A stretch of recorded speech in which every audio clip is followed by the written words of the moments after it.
The Nintendo Switch is a very popular console. I don't think you needed me to tell you that, but you know, it, despite some things against it compared to some other consoles out there, it did very well. Almost outselling like the PS2. And I feel like with the Switch 2 announced, we're kind of coming towards the end of the Switch's lifespan. Mind you, the Switch isn't immediately going to die once the Switch 2 comes out. There's probably going to still be original or Switch 1. I don't know, what do we call the Switch now? Switch 1 OG Switch? I don't know. I guess I'll call it Switch 1 just to make it simple. Yeah, I don't think that the Switch 1 games are immediately going to just stop coming out. I feel like there's definitely going to be some Switch 1 games that are going to continue to come out probably like a few years after the Switch 2 comes out. I mean, if you think about it, the 3DS games still continue to come out even though the Switch was already a thing, and Wii games continue to come out a little bit into the Wii U's lifespan, and I can keep going, but that's not what this video is about. Today I'm going to be counting down my top 10 Switch RPG games. I was gonna make it top 5, but there's quite a lot of RPGs on the system that are really good. So yeah, and this is in no particular order either. With that said, let's start. First off, we got Miitopia. Yeah, this is definitely one of my favorite RPGs on the system. It's very cozy and very charming and funny. Although, if you're looking for a hard RPG on the system, you're definitely not going to find it here, but I think if you're looking for something more casual and laid back, this is definitely the way to go.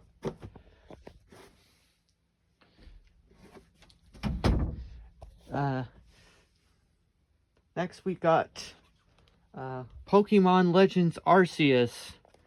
Yeah, I feel like the Switch era of Pokemon games have been pretty controversial, but Pokemon Legends Arceus is definitely, I think, one of the few times I think Pokemon fans have come together and agreed that yeah, this one's actually pretty good. It's definitely a step in the right direction. Plus, this game is getting... Well, I wouldn't really say that Legend Z or ZA is really a sequel. I guess it's more like a spiritual successor and more like a sequel to X and Y, but that's the point. In fact, did I ever open this? Actually,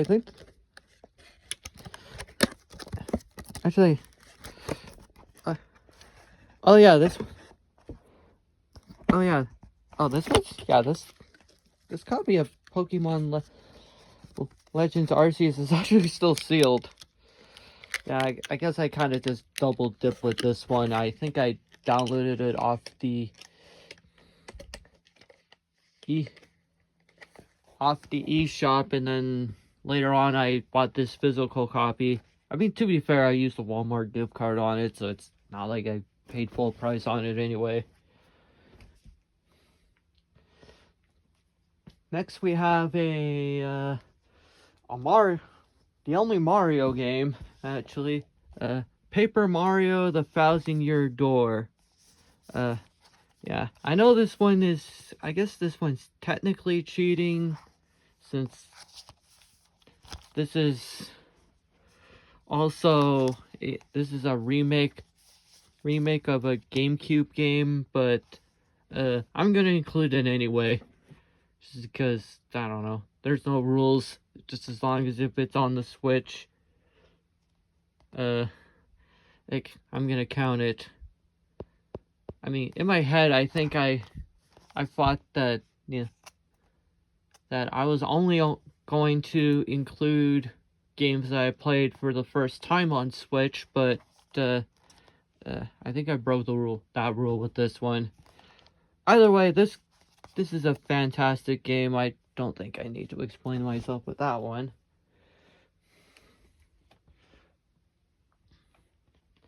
Next we have Room Factory 3 Special. Yeah, I actually really love the Room Factory series, and this is probably the best Room Factory game on the Switch. Mind you, I also like Room Factory 4 Special and Room Factory 5, but this is very good. It's a bit on the short side, but sometimes shorter is better.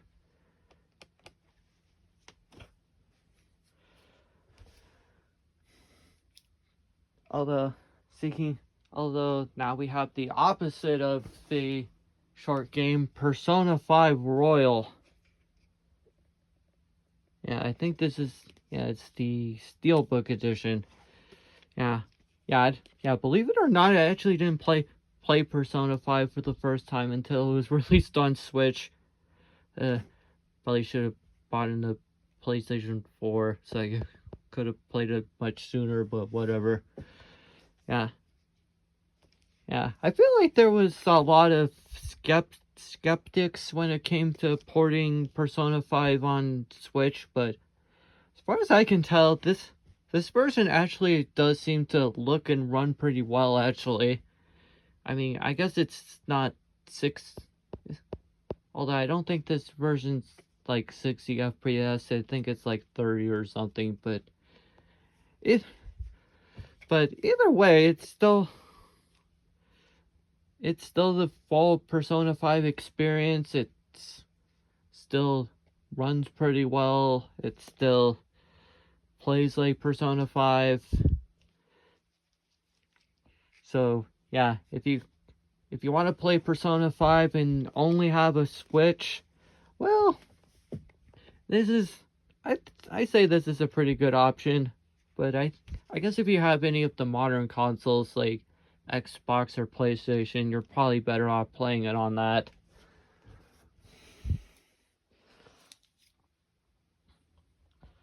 Yeah. And next I have 3 games by Square Enix. Next we have Star Ocean: The Second Story R. Now, I feel like when it comes to modern RPGs, especially on Switch, this is probably like as close to a perfect JRPG as you can get on the system. In fact, it probably might even be like the best RPG on the system.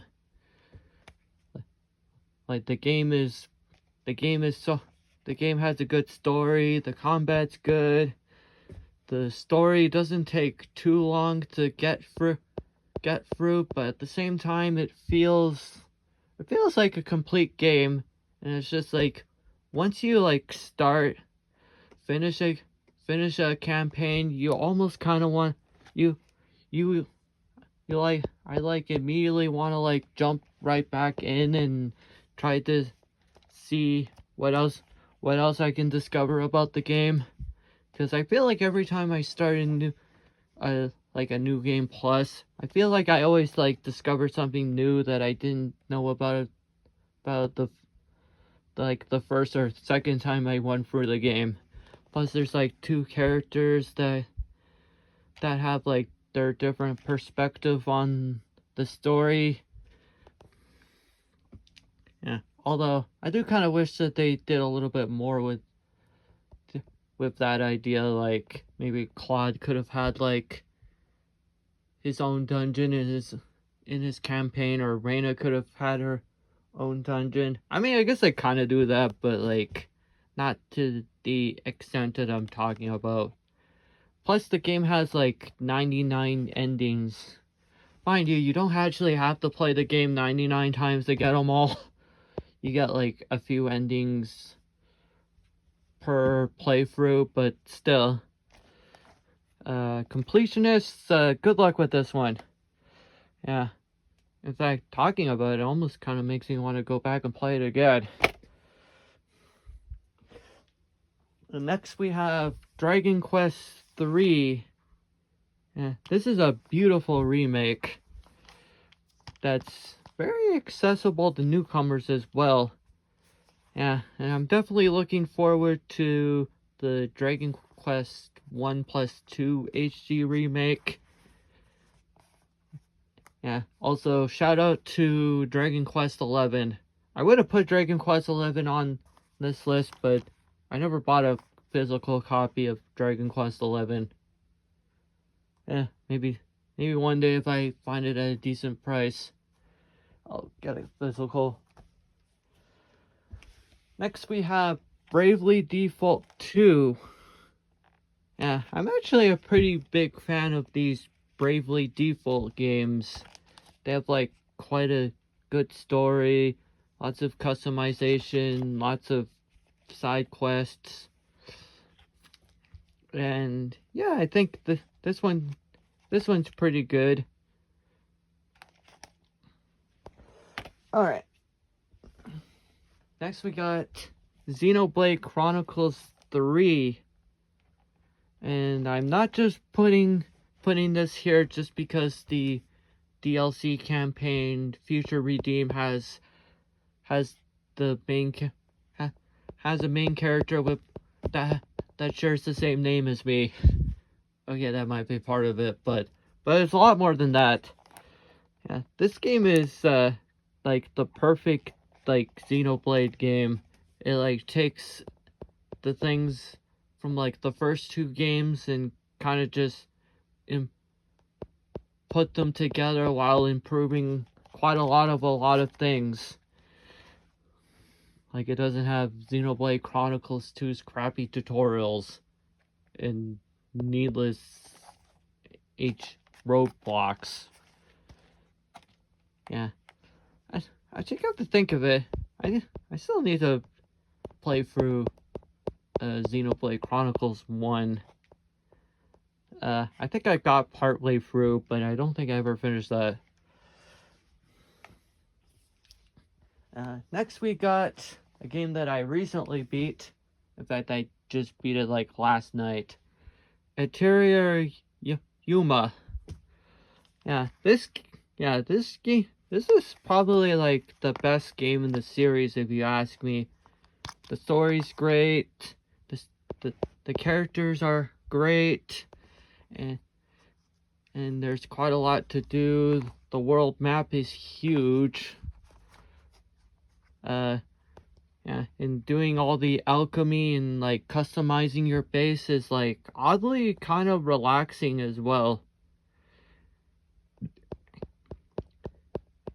And yeah. And yeah. I love Yumiya's character too. She's probably, yeah, she might be like one of my favorite like female video game characters now. I like her that much. And I like her in a respectful way. I'm not a simp. Okay, maybe just a little Okay, maybe I simp for a little bit. But but come on, who doesn't? Who plays this game doesn't? Although to be honest, I don't think the Switch version is quite like the best way to play this game, considering that the graphics are a little rough around the edges, and I've even had this game crash on me a few times. I mean, mind you, I played Pokemon ROM hack, so I guess I should be used to my RPGs crashing at any moment, but still, it's still a little bit annoying.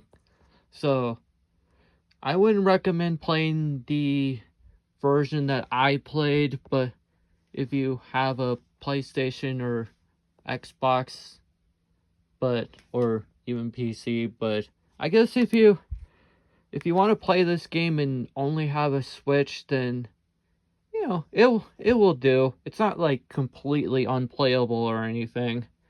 It still runs pretty well. It looks pretty decent. For like they did. I think they did the best they could for the Switch, but I feel like this game is a prime example of the Switch starting to show its age a bit. Well, that or feels like these developers don't know how to develop for the system anymore. That could also be it. But anyway, I'm just rambling. Anyway, have a nice day.